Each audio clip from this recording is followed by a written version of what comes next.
In the African nation of Uganda, thousands of children have become victims of a war between the government and a rebel army.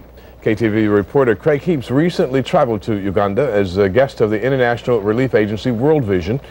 In last night's segment 2, he told us how the children have been abducted and abused. Tonight he looks at the political forces that keep many of them from returning home.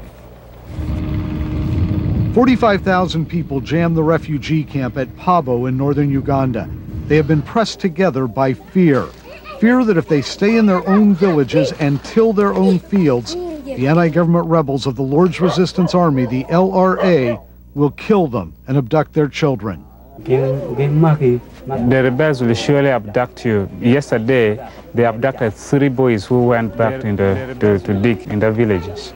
The Lord's Resistance Army usually stays out of the public eye, but did allow an amateur photographer to take these pictures a few years ago. For the past 14 years, the LRA has been battling the Ugandan army from the rebels' base just over the border in Sudan. The group Human Rights Watch says the Sudanese government supports and trains the LRA. Human rights organizations estimate that during the past 14 years, the LRA has abducted more than 10,000 teenagers and children as young as 8. It forces the boys to become soldiers. It gives the girls as wives to rebel commanders. Grace was only 13 years old when she was abducted and given to a man 3 times her age. He came and took me to his room and he raped me.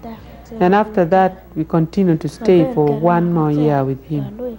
After 2 years, Grace escaped, and so have thousands of other children. The international relief agency, World Vision, operates a rehabilitation center in northern Uganda's largest city, Gulu. Center coordinator Charles Watmon says World Vision has provided medical care and psychological counseling to more than 5,400 severely traumatized children over the past 5 years, trying to help them back to a normal life. We give maximum comfort, maximum relation. We build relationship with the children. The love that we extend to them makes them rebuild. But many other children remain captive. 20 miles down this road is Uganda's border with Sudan. 20 miles beyond that, into Sudan itself, there is a rebel camp where we are told there are as many as 4,000 abductees waiting to come home. So what's stopping them? The main roadblock is politics. Almost a year ago, former President Jimmy Carter and the Carter Center mediated an agreement between Uganda and Sudan, 2 countries with a long history of conflict. One of the agreement's provisions was the return of all abducted children. So far, virtually no one has come home under the agreement, according to Ugandan human rights activist Rosalba Oiwa. We don't know what trick is being played, but we have never seen them. We keep on being told they're coming, and nobody sees. The Carter effort, which was very well intentioned and which obviously had signatures by both heads of state, really didn't have the political will or the enforcement mechanisms to make it a success. Just last month, Uganda's President Yoweri Museveni asked the United Nations to help bring the abductees home. It is the sort of international involvement many believe will be needed to resolve the conflict and free the children. People have over and over again been asking for any well-wishers, anybody who have the power to bring the 2 countries together so that they stop this madness. It is a feeling echoed by the children. They know the government, by fighting, will never get those children out of Sudan.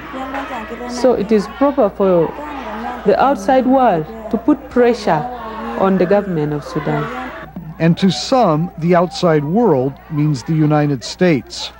I want the people of America to know that the children from northern Uganda are suffering, and many of them are abducted, and unfortunately some are killed.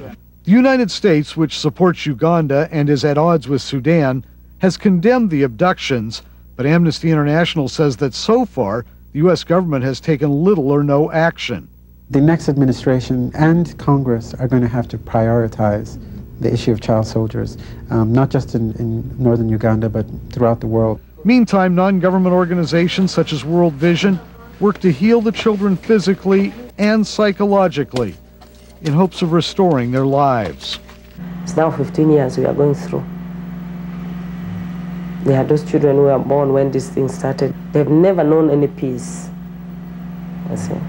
So we keep praying and wondering what will happen next. In Gulu, Uganda, Craig Heaps for Segment 2. If you would like more information about how World Vision helps the children of Uganda, you can call its Bay Area office at area code 510-525-5665 or visit its website at worldvision.org.